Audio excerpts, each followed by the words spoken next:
ውድ የአሃዱ ቤተሰቦች ኢትዮጵያ ከግንቦት ወር 1983 ዓመተ ምህረት ጀምሮ የባህር በሯን ያጣችበት ወቅት ነበረ። በዚህም የተነሳ እየዋል እያደር ብዙ ችግሮች አሁን ብቅ እያሉ ነው።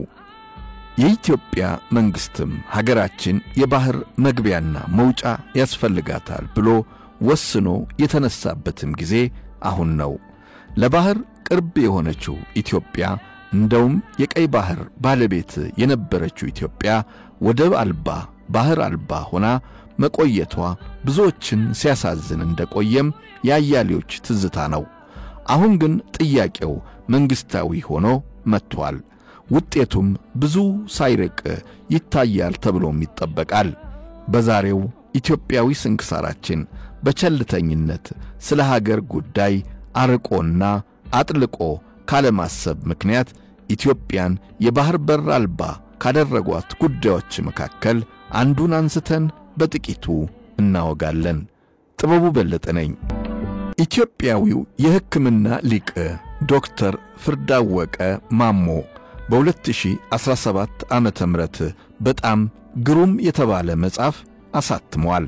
የመጽሐፉ ርዕስ ቀይ ባህር ሲቀላ የሚል ነው። 400 ገጾች ያሉት አርበሰፊ መጽሐፍ ነው።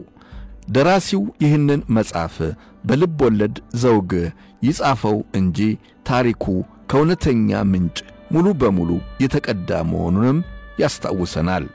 ምጽዋ ውስጥ እድገትና ሥራው የነበረው ዶክተር ፍርዳወቀ ማሞ ኤርትራ ውስጥ በኢትዮጵያና በኢትዮጵያውያን ብሎም ኢትዮጵያውያን ባሉ ኤርትራውያን ላይ የደረሰው እጅግ መራር ግፍና ስቃይም ያሳየናል። በኤርትራ ውስጥ የነበረው ታሪክ አሁንም ያለው ጉዳይ ገና ብዙ አልተወሳም፣ አልተጻፈም። እንደውም በትርክት ደረጃ አሸናፊ የሆነው ሐሰተኛው ታሪክ ነው። ይህም ኢትዮጵያ ቅኝ ገዢ ነበረች ተብሎ የተተረከው ፈጽሞ ሐሰት ሆኖ ሳለ ጭራሽ ይህ የውሸት ታሪክ አሸናፊ ሆኖ ኤርትራን ከማስገንጠሉም በላይ ኢትዮጵያን የባህር በር አልባ አድርጎ ሕዝቧንም መውጫ መግቢያ እንዲያጣ አድርጎ የቆላለፈው ሐሰተኛ ትርክት ነው። ኢትዮጵያ በታሪኳ ቅኝ ገዢ ሆና አታውቅም። ኢትዮጵያ የምትታወቀው ቅኝ ገዢዎችንና አስተሳሰባቸውን ሰባብራ በመጣልም ነው። የኤርትራው ሻዕቢያ ኢትዮጵያ ቅኝ ገዢያችን ናት ብሎ ሐሰተኛ ታሪክ ለረጅም ጊዜ ተረከ። በወቅቱ የትግል አጋሮቹ የነበሩት ነፃ አውጪ ነን የሚሉ ኢትዮጵያዊ ቡድኖችም እና ፓርቲዎች ጭምር የሻዕቢያን የውሸት ትርክት ሲያስተጋቡት ኖረዋል። ከማስተጋባትም አልፈው አምነውና ፈቅደው ኢትዮጵያ የባህር መውጫ መግቢያ የሚያሳጣትን ሕዝበ ውሳኔ አጸደቁት። ሻዕቢያ አሰብን ጨምሮ ሙሉ በሙሉ የኢትዮጵያ የባህር በሮችን ሲወስድ ያጸደቁለት ኢትዮጵያውያን መሆናቸው ደግሞ በታሪክ ውስጥ አስገራሚ ሆኖ ይጠራል። እንዴት ለኢትዮጵያ ሀገሩ ዳር ድንበር የባህር በር አስፈላጊነት የሚሟገት ሰው ይጠፋል ማለታችን አይቀርም። በርግጥ በታሪክ ውስጥ አንድ ሰው ነበሩ። የሻዕቢያውን መሪ ያሁኑን የኤርትራውን ፕሬዝዳንት ኢሳያስ አፈወርቂን በኢትዮጵያ ጊዜያዊ ፓርላማ ላይ ፊት ለፊት የተጋፈጡ። እርሳቸውም የቀዶ ሕክምና ሊቅ የነበሩት የአዲስ አበባ ዩኒቨርሲቲ ተወካዩ ፕሮፌሰር አስራት ወልደየስ ነበሩ።